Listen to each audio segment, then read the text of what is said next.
मैं सोनिया, पत्नी श्री राजेंद्र सिंह सोलंकी, गांव मोहना, जिला फरीदाबाद की रहने वाली हूँ। कहीं बैठी हों तो हाथ हिला सकती हैं, और अगर बैठी हों तो एक बेलपत्र लेने के लिए आ सकती हैं। मैं सोनिया, पत्नी श्री राजेंद्र सिंह सोलंकी, गांव मोहना, जिला फरीदाबाद की रहने वाली हूँ। एक लोटे जल का मैं कितना वर्णन करूं गुरुदेव, उतना ही कम है। मैं कई वर्षों से सरकारी नौकरी की तैयारी कर रही थी, हमेशा 1-2 नंबर से रह जाती थी। मेरी ननद विजय लक्ष्मी हमेशा मुझसे कहती थी कि तू पशुपति नाथ के 5 व्रत कर ले और एक बेलपत्र बाबा को चढ़ाना प्रारंभ कर, शिवलिंग को जल चढ़ाना प्रारंभ कर। गुरुदेव, जब भी मैं अपनी ननद से बात करती तो ननद मुझसे बस यही कहती कि तुम ऐसा करो, तुम पशुपति व्रत करो, तुम शंकर का भजन करो। गुरुदेव, मैं कभी आपकी कथा नहीं सुनती थी, मैं आपको मानती भी नहीं थी। 30 अप्रैल 2023 को मेरा TGT संस्कृत की परीक्षा हो गई। परीक्षा के बाद मुझे समय मिला, परीक्षा तक मैंने आपकी कथा नहीं सुनी और ना मैंने पशुपति व्रत करा, ना कुछ किया।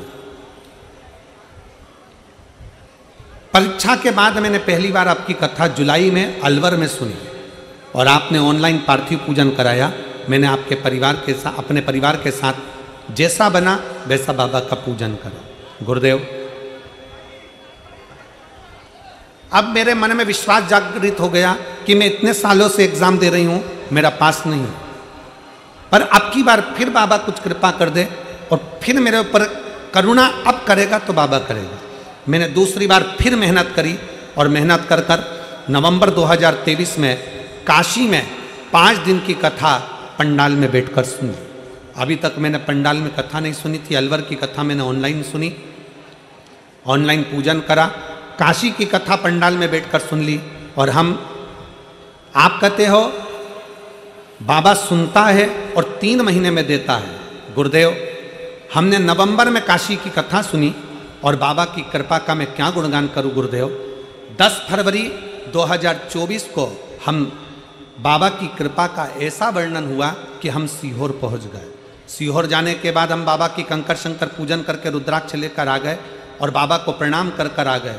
गुरु पूर्णिमा महोत्सव का आनंद लेकर बाबा को नमन कर हमने ऐसी कृपा बाबा ने कर दी। आज मेरा हरियाणा सरकार में TGT संस्कृत की पद पर, अध्यापिका के पद पर सरकारी नौकरी में मुझे मेरे बाबा ने लगा दिया। मैं बाबा को यहाँ प्रणाम करने के लिए आई।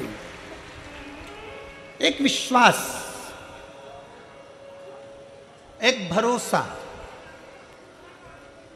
आपके पास देने के लिए शंकर को अगर बेलपत्र भी नहीं है, आपके पास देने के लिए शंकर को एक चावल का दाना भी नहीं है, आपके पास देने के लिए शंकर भगवान को एक लोटा जल भी नहीं है, तो कोई अगर जल चढ़ा रहा है, कोई बेलपत्र चढ़ा रहा है, कोई चावल का दाना चढ़ा रहा है, उसका मात्र दर्शन कर लीजिए तो भी आपको उसका फल अवश्य मिलता है, उसका पुण्य फल अवश्य प्राप्त होता है,